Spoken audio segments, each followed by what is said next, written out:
কন্যা। আচ্ছা, আমার কথা হচ্ছে যে বাপের প্রতিবাদ করতে গেলে কি তাকে সে কি সন্ত্রাসী হয়? না না।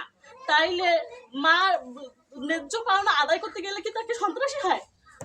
না না যদি সন্ত্রাসী হয়, ওরা গতকালকে যে ওরা একটা বক্তব্য দিছে যে মাহবুবুর রহমান নয়ন হচ্ছে গিয়া, তারপর রব্বু, জাহিদুল ইসলাম এরা সন্ত্রাস, ঠিক আছে, হতে পারে কেলেঙ্কার হতে পারে, ওরা বলছে এরা সন্ত্রাস। যদি এরা সন্ত্রাস হয়ে থাকে তাইলে গভীর রাত্রে মুষলধারে বৃষ্টি হচ্ছে, সে সময় যখন ওরা সন্ত্রাসী ভাড়া করা হচ্ছে শান্তিনিকেতন থেকে, শান্তিনিকেতন কর্মী ওরা ওই অনুপাতে ওই বলছে যে শান্তিনিকেতন থেকে আনছে লোক আনিয়ে ওইখানে ভাড়া করা গুন্ডা নিয়ে আসে, মুষলধারে বৃষ্টি হচ্ছে, ওই রাত্রে যদি ওরা হামলা করে তাহলে ওটা কি হবে? এরা যদি দিনে যদি সামান্য কথা বলতে গিয়ে যদি এরা সন্ত্রাসী হয়, তাহলে মুষলধারে বৃষ্টি হচ্ছে রাতের অন্ধকারে ওরা যে সন্ত্রাসী বাড়িতে ডুবাইলো, তাহলে ওটা কি? আপনারা বলেন। আপনাদের কাছে আমার এটাই, বাড়িতে ঢুকেছে, এটা আমাদের বাড়িতে ডুবাইছে। ঢুকে কি করলো? ডুবে কি করছে? ওরা প্রমাণ আছে? এটা কোনো প্রমাণ আছে? আমার প্রমাণ আছে। আচ্ছা, কোনো ধরনের চুরি ডাকাতি করছে? কোনো ধরনের চুরি ডাকাতি না, সন্ত্রাস। ওরা আমার নাতিদেরকে তুলে নিয়ে গেছে। ওরা আসলো, আপনারা এটা জানেন না তো বোধহয়। একজন বলেন।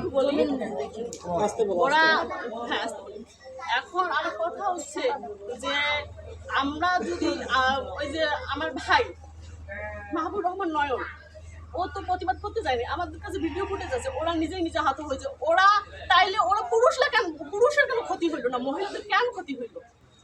সেই সময় আপনারা পরিকল্পিত। কতদিন আগে ঘটনাটা? এটা কালকের ঘটনা, গতকালকের ঘটনা। আপনারা যে ভিডিও ফুটেজ এটা ঘটনা, আপনারা এটা আমি বলবো, ওরা এতগুলো পুরুষ থাকাতে শুধু মহিলা মানুষের ক্ষতি হবে কেন? এটা পরিকল্পিত।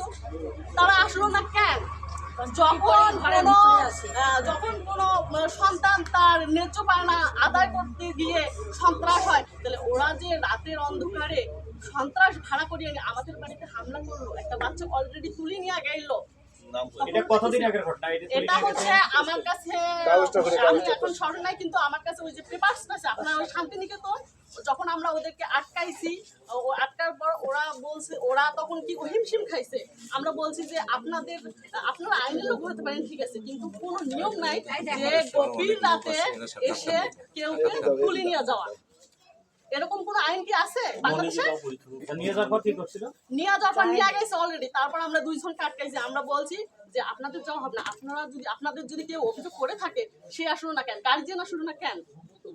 সে গার্জিয়ান ছিল রেজাউল মাস্টার, শফিকুল মাস্টার, এই দুইজন গার্জিয়ান আড়ালে ছিল। আড়ালে থাকি সন্ত্রাসীরা বাড়িতে ঢুকেছে দিয়ে বাচ্চা। আচ্ছা, ওই ঘটনার পর আপনারা থানায় অভিযোগ দিছিলেন?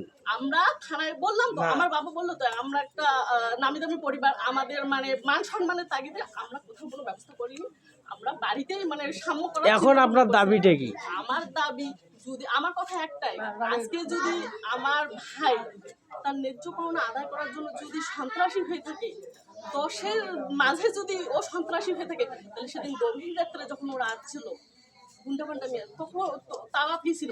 তারা কি সন্ত্রাসী না? আমি চাচ্ছি মিডিয়া আছে, আমি চাচ্ছি আপনারা এটা সারা বাংলাদেশে প্রচার করে দেন। এখন যেহেতু মিডিয়া জানুক, আরো ভালো করে জানুক তাদের ভিত্তির কথা, আপনারা প্রচার বেশি বেশি করে শেয়ার করে দেন। আমি রেজাউল মাস্টার, শফিকুল মাস্টার, আমাদের এখানে সব প্রমাণ উপস্থিত আছে, আপনারা দেখতে পারেন। আচ্ছা,